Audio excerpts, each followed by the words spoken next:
Benefit-ში შევეცდებით დაგანახოთ, როგორ იქმნება შედეგზე ორიენტირებული ბიზნესი.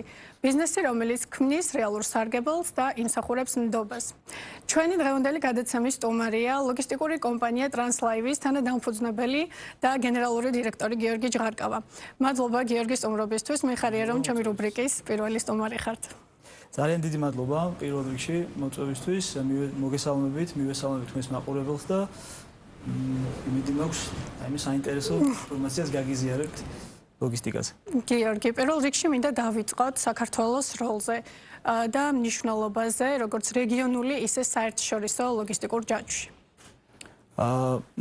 გონი ყველას კარგად გვესმის, რომ ბოლო წლებში განვითარებულ მოვლენებთან დაკავშირებით, პანდემია, ერთ-ერთი იყო პანდემია, რამაც გამოიწვია ის, რომ ყველა მივხვდით, რომ ალტერნატიული გზები ყველაფერში საჭიროა, მათ შორის ლოგისტიკაში და შემდეგ უკვე უკრაინის ომიც, ასე ვთქვათ, მიზეზი გახდა იმისა, რომ ძირითადი ლოგისტიკური გზა, რაც არის, ასე ვთქვათ, ევროპას და აზიას შორის დამაკავშირებელი ჩრდილოეთის დერეფანი, გარკვეულწილად აღარ იყო ისეთი გამტანურიანი, როგორც აქამდე. შესაბამისად, გახდა ალტერნატივების მოძიების აუცილებლობა, შესაბამისად, საქართველოს შუა დერეფნის ცენტრშია ფაქტობრივად, აქედან გამომდინარე, რომ რა თქმა უნდა, საქართველოს და ჩვენი ქვეყნის როლი უმნიშვნელოვანესია ლოგისტიკის ზოგადად განვითარების პროცესში რა.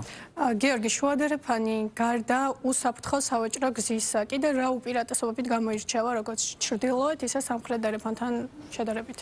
პირველ რიგში კარგი ალტერნატივაა და ყველაფერს ჭირდება ალტერნატივა. არ იყო აუცილებელი რომ ამის რაღაცა ცუდი მომხდარი იყო მსოფლიოში, ზოგადად ყველაფერში ბიზნესშიც, ნებისმიერ საქმეში ყოველთვის უნდა კონდეს დივერსიფიცირებული, ასე ვთქვათ, რაღაცა საქმე კეთების პროცესი. შესაბამისად, საქართველოს ანუ შუა დერეფანი ძალიან კარგი ალტერნატივაა.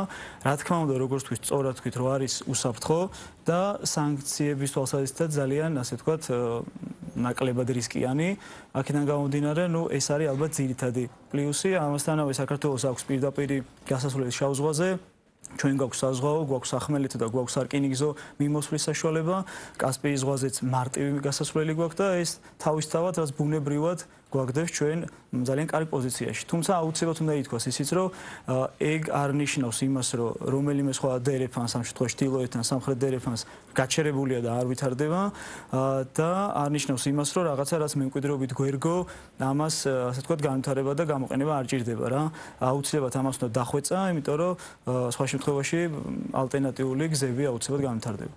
გიორგი, არ შემიძლია არ კითხო ზანგეზურის დერეფანზე. საზოგადოების აზრი იყოფა ორ ნაწილად. ნაწილი ფიქრობს, რომ ეს დერეფანი კიდევ უფრო გააზრდის საქართველოში ლოგისტიკას და კიდევ გაიზრდება ტვირთბრუნვა ჩვენს ქვეყანაში.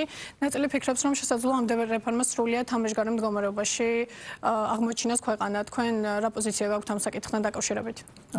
მე მჯერა, რომ პირველ რიგში კონკურენცია კარგია, ყოველთვის კარგია და არ პროტექციონისტული თემის მომხრე, რომ ანუ თქვათ რაღაცა მართლა ჩვენზე რო გადის საქართველოზე რაღაცა გზა, ეს უნდა დავიცვას და ალტერნატივა არ უნდა იყოს. ალტერნატივა პირიქით ჩვენ უფრო გვაფხიზლებს იმ კუთხით, რომ უფრო მეტად და უფრო აქტიურად განვავითაროთ ეს გზა. ასევე ჩემი ღრმა რწმენით ზანგეზურის დერეფანი არ იქნება უბრალოდ ჩვენი ალტერნატივა, ეს იქნება შემავსებელი ამ დერეფნის რაღაც კუთხით და ჩვენი რეგიონით უფრო საინტერესო გახდება ზოგადად სოფლიო, ასე ვთქვათ, ევროპას და აზიას შორის გადაზიდვებში ეს თავისთავად საქართველოს მხრივაც გაზდის, ასე ვთქვათ, ინტერესებს. ამიტომ მე ძალიან პოზიტიურად უყურებ მაგ ამბავს და მგონია, რომ პირიქით ეს აუცილებლად დადებითად იმოქმედებს და ალბათ ეგეც უნდა ითქვას, რომ ჩვენ არ უნდა ვუყუროთ ამას ესე, რომ თქვათ, რადგან რუკაზე ამ დერეფანზე ვართ, ასე ვთქვათ, განთავსებული და რუკაზე ვართ დაფიქსირებული, ამის გამო ჩვენთან უნდა წამოვიდეს ტვირთები. ჩვენთან ტვირთები უნდა წამოვიდეს და უნდა გაიაროს ამ ტვირთბრუნვა, იმიტომ რომ ჩვენ კარგი სერვისი უნდა დავდოთ რა და შესაბამისად ამ შემთხვევაში ისევ და ისევ ჩვეულებრივი კონკურენციაა და ეს ჩვენ გვიბიზგებს უფრო აქტიური განვითარებისკენ. გიორგი, რა უნდა გააკეთოს საქართველოს, რომ ეს კონკურენტუნარიანობა შეინარჩუნოს და კიდევ უფრო მიმზიდველი გახდეს როგორც საერთაშორისო გადამზიდაობისთვის, ისე ინვესტორებისთვის? ალბათ პირველ რიგში ინფრასტრუქტურა, იმიტომ რომ ეგ კი ბევრი რაღაც კეთდება ძალიან ქვეყანაში, ვიცით ალბათ ანაკლის ღრმაწყლოვანი პორტი, ვიცით რკინიგზის გადაიარაღების და მოდერნიზაციის პროექტი, არის მოკლედ ბევრი საინტერესო პროექტია, რომელიც რადიკალურად გაზდის ჩვენს ტვირთგამტარიანობას, თუმცა არის კიდევ ძალიან ბევრი სხვა დეტალი, რომელიც ასევე უნდა განვითარდეს. ახლა ძალიან რთული იქნება, რომ ჩვენ ყველა წვრილმაში ჩავიდეთ, მაგრამ აი ის ადამიანები, ვინც ალბათ ახლა ამ გადაცემას უსმენენ და ლოგისტიკაში ერკვევიან, იციან კარგად, რამდენი წვრილმანი ნიუანსი არსებობს. საზღვრის კვეთებზე არის რაღაცა სხვადასხვა განსხვავებები, სხვადასხვა ქვეყნებს შორის, სხვადასხვა ტიპის ანუ გადამზიდავები, ვინ საქართველოზე მუშაობს, ზოგი სხვა დერეფნებზე მუშაობენ და ასე შემდეგ.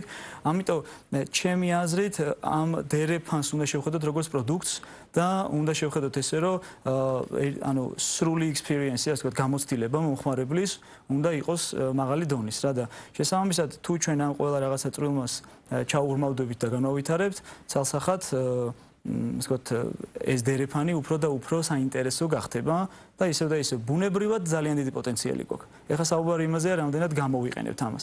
ეხლა მე პირადად მჯერა, რომ კარგი დროა ამისთვის და თუ დროულად მოხდება რაღაც ნაბიჯების გადადგმა, ცოტა ვიჩქარებთ ალბათ და ცოტა უფრო ოპერატიულად გავაკეთებთ რაღაცა პოზიტიურ ნაბიჯებს გადავდგამთ, მე მჯერა, რომ ეს ეფექტი გაცლებთ, რომ მაღალი იქნება. გიორგი, ზოგადად მნიშვნელოვანი როლი ითამაშა გეოპოლიტიკურმა ცვლილებებმა, როგორც წითელი ზღვის კრიზისმა, ისე რუსეთ-უკრაინის ომმა. როგორ ფიქრობთ სამომავლოდ, როდესაც გეოპოლიტიკური არეულობა, ესე რომ ვთქვათ, ნელ-ნელა დასტაბილურდება, როგორ იმოქმედებს ეს ყველაფერი ჩვენზე? რა თქმა უნდა, ალბათ გადანაწილდება ისე გამოიწვევს ტვირთების გადანაწილებას.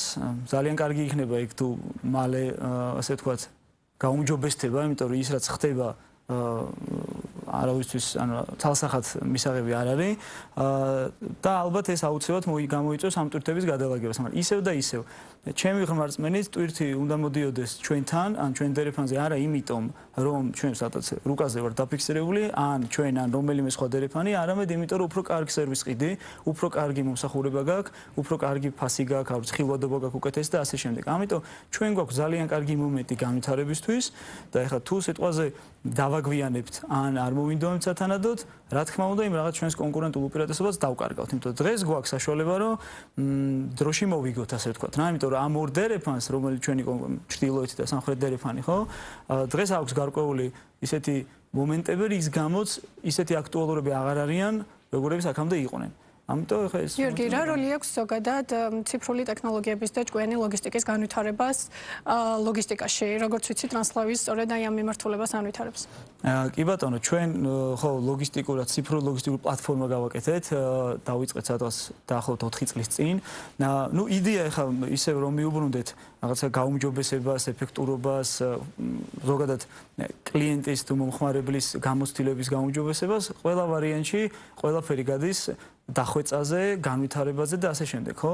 და მე არ წარმომიდგენია რომელიმე სექტორი არსებობდეს მსოფლიოში, რომელშიც ციფრული ტექნოლოგიები არ არის ძალიან მნიშვნელოვანი რა.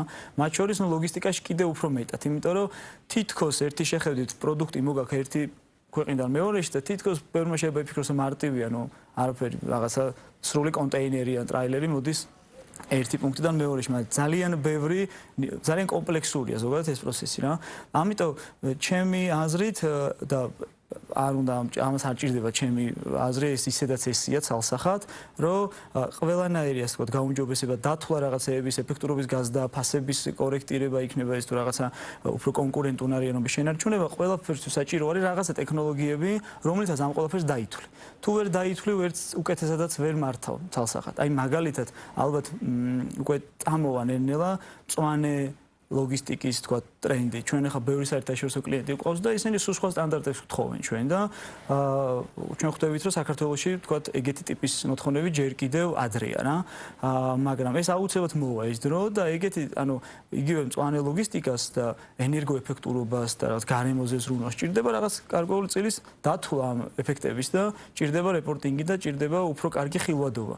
ამ ყველაფერს ტექნოლოგიის გარეშე ფიზიკურად ვერ გააკეთებს ვერავინ. გიორგი, რა არის ის სარგებელი, რასაც ზოგადად ეს ინდუსტრია პერდება როგორც საზოგადოებას, ისე ქვეყანას? აი მაგალითად პანდემიაში მე მახსოვს, რომ ყველაფერი თითქმის აი უმეტესი ბიზნესი გაჩერებული რო იყო, ლოგისტიკა არ გაჩერებულა რა, იმიტომ რომ ნებისმიერი პროდუქტი, რომელსაც ქვეყანაში ვინმე აწარმოებს, ან შემოაქვს, ყველგან ლოგისტიკა არის მონაწილეობს. შეუძლებელია ფაქტობრივად ლოგისტიკის გარეშე. ანუ ლოგისტიკა ვერ ჩერდება, არ ჩერდება, თუ კი ეს გზა არსებობს, რა მისასვლელი გზა არსებობს. ამიტომ ლოგისტიკის განვითარება თავისთავად ნიშნავს, რა ვიცი, უკეთეს წარმოების ხარდაჭერასაც ნიშნავს, ალბათ ფასების კორექტირებას თუ გაუმჯობესებას ნიშნავს, არჩევანის ზრდას ნიშნავს და ასე შემდეგ. იმიტომ რომ თუ კი ძვირდება რაღაცის იმპორტი ან ექსპორტი, თავისთავად ზოგ კომპანიას მე ამის წამოღება ან გატანა აღარ უღირს, ამის კეთება აღარ უღირს და ასე შემდეგ. ამიტომ განვითარებული ლოგისტიკა თავისთავად ყველაფერს ეხება. კი ბატონო და ბოლოს თქვენი შეფასებით როგორი იქნება საქართველოს ლოგისტიკა მომდევნო 5-10 წლის განმავლობაში?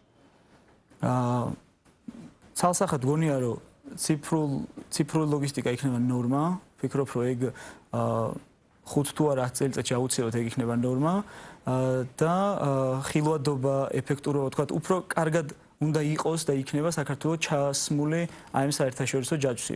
ამას გულისხმობ იქ საზღვრის კვეთები, სტანდარტები და ასე შემდეგ. ეგ უნდა იყოს გამარტივებული და უფრო გაეფექტურებული, ასე ვთქვათ. დიდი მადლობა გიორგი ესეთი საინტერესო ინტერვიუსთვის. შეგახსენებთ რომ ჩვენი გადაცემის სტუმარი იყო გიორგი ჯღარკავა.